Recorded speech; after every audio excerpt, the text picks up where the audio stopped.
Greetings and salutations, Charlton 66 here once again with another video. As always, I hope everyone's doing well and things are going smoothly for everyone. We've got a few things to talk about today. First off, I just want to thank everyone for their participation and or comments and viewing of the Doc Savage video. I know it was one of those not in everyone's wheelhouse that they collect, but I think it coincides with comic books, and I do appreciate everyone's comments and their viewing and all that kind of good stuff. It went over better than I thought, so that's a good thing. Secondly, one of the things other than YouTube, I'm on Instagram. I don't participate as much as I should. I do post. I check it regularly every day. I should post more, but I do look at it every day. One of the people that subscribe to my Instagram, or I subscribe to them, either way, is a company called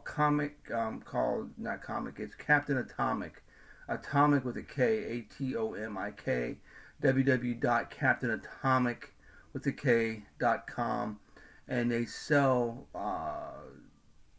older coffee mugs, tote bags, posters, t-shirts, that kind of stuff with older comic book covers and comic book themed items that are older to the refined collector, I should say. But one of the things, actually there's two things I bought. He posted on Instagram one of his coffee mugs that he had to offer in his store. I instantly fell in love with it. So when I went there to order it, I saw the slew of wonderful items and coffee mugs and that kind of stuff. So I was eager to partake in some of his items. One of which is this awesome coffee mug from the Don Heck Horrific cover. Iconic cover, everyone knows this. It's on both sides. Coffee cup is nice and big, and I like the beveled bottom part of the mug. It makes it look a little bit stylish. So again, all the coffee mugs are like this, but there's tons of covers and all sorts of different comic book themed older stuff. And here's the second one that I got. This awesome Reed Crandall from Black Hawk 19. Again, it's on both sides. Same cup with the beveled bottoms. But again, it's www.captainatomic.com. I'm not affiliated with him. I don't know this person other than being a customer. The customer service is awesome. The shipping is great. I got it within I think 4 days after receiving payment. They shipped really well. Nice protective boxes for the coffee mugs. It's a top-notch company, and I wholeheartedly recommend them for anyone who's into vintage comic books. So that's pretty cool. One of the things I went to today was another comic book show, a smaller con in the area, and I made up my mind. One of the things I was going to do, I'm trying to get my comics here, is do two things if I could. One is to pick up a older Charlton book to add to the collection. Getting that Yellow Jacket last time has me a fever for the older books, or some Tim Holtz with the Ghost Rider. If I didn't find any of those, I was going to just find books that to help me fill my want list of various titles or upgrade certain comic books in my collection. So one of the things I did find, mission was successful. I did locate the guy had Zoo Funnies number 2, 1945, December of 45. It's a 9.0. This is coming out of I'm cracking this out as soon as the video is over with. The price guy says it's got a classic cover, which I don't never realize or recognize this as being a classic cover, but that's what the price guide says. But anyway, I got it for a good price. A 9.0 1945 book.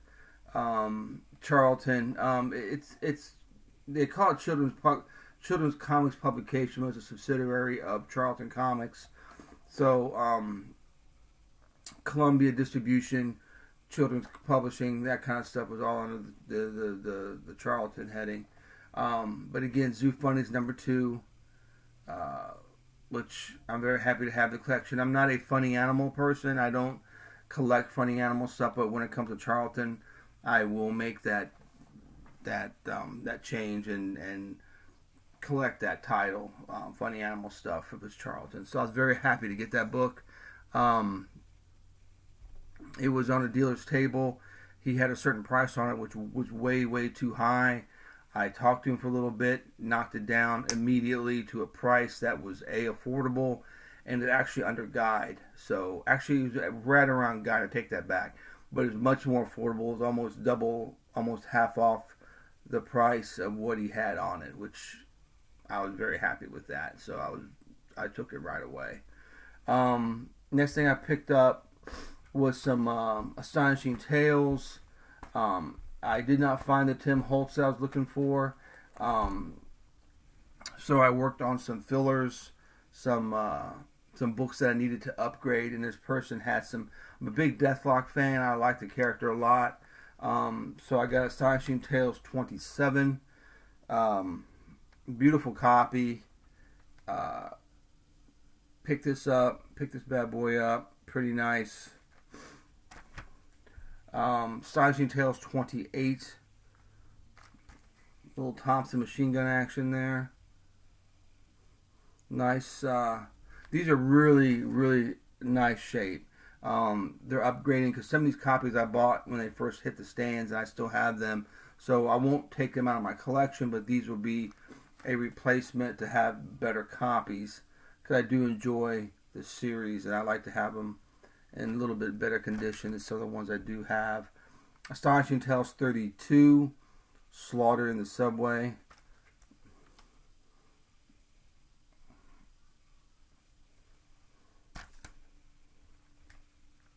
Number 33 of Astonishing Tales, The God Machine.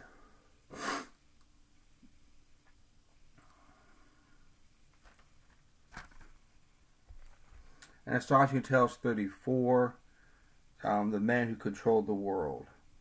Nice, cool cover, nice bright red. Very nice. Again, these are really high grade, which I'm very happy to have in the collection. Also, the dealer I went to has some comic readers, which I'm a big fan of the comic reader. They are like a snapshot in time of how collecting was back in the 70s and 80s. When I first got the comic reader back in the day, it was a little pamphlet, and it got bigger to what I'm getting ready to show you now. But you pick up some comic readers, you'll see artwork by people who were not professionals at the time, who were just trying to get to the business. You'll see some of their, before they were pros, some of the artwork that's in there, spot illustrations, of course, checklists and write-ups about comics and what came out during that time, and letters to the editor from comic book people, and all sorts of really cool stuff. So one of the first comic readers I picked up today was from 1981, with some great Blue Beetle action on the cover. Comic reader number 199, February, March, with the cool Milgram Thor cover. Hard to believe that's Milgram, but that's really good. I'm not a big fan of Milgram. I'm not diss him in any way, but I'm not a fan of Milgram, and this does not look like him, like his artwork, but very cool cover. I was reading this one, so this is out of the bag. Comic Reader 205 from 1982. And awesome Dan Spiegel Blackhawk cover against, looks like the War Wheel. Yeah, there's a War Wheel by Dan Spiegel Blackhawk in action. Comic Reader 210 from 1983 with a Sergio cover.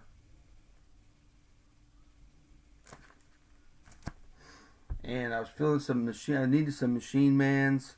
Number 8. Awesome Kirby, of course, the Kirby cover. Anything by Kirby's awesome. But this is a pretty cool cover.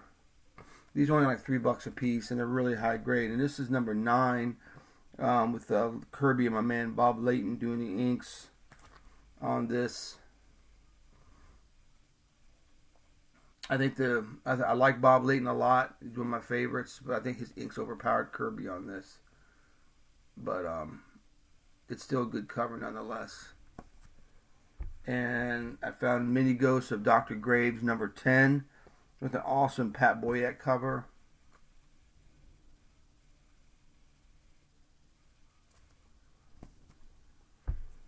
And I was hooking up my Doomsday Plus 1 collection for better copies.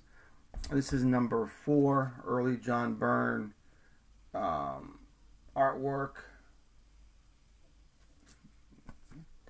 Doomsday Plus 1, number 6. Again, early John Byrne. Good stuff there. Anything, of course, is Charlton. Of course, hooking up my Defenders stuff, which I love Defenders. And our friend Mike, Night Tiger Comics, is another fan of the Defenders.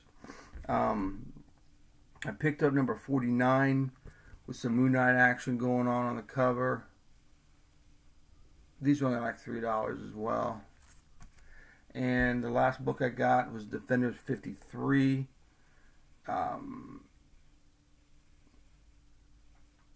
Pretty nice cover by Perez and Waycheck. Or Wycheck, I don't know how you say his name. Alright, that's what I picked up today at the con. It was really cool. Bumped into Rag718 there, fellow YouTuber. Check out his video. It's Rag718. His videos are really good. A lot of stuff that he talks about. A lot of good books. You will not be disappointed if you check out his channel. Again, it's been a pleasure talking with you folks. And again, thank you for the response to the Doc Savage video. I was more than pleased with seeing the response on that particular video. Everyone take care. I'll put the link, the website to Captain Atomic in the description. I don't know if it'll come up as a link or not, but I'll do that. And you get a chance, check out the website. Alright, you guys take care. Thanks for viewing, and I'll talk to you guys later.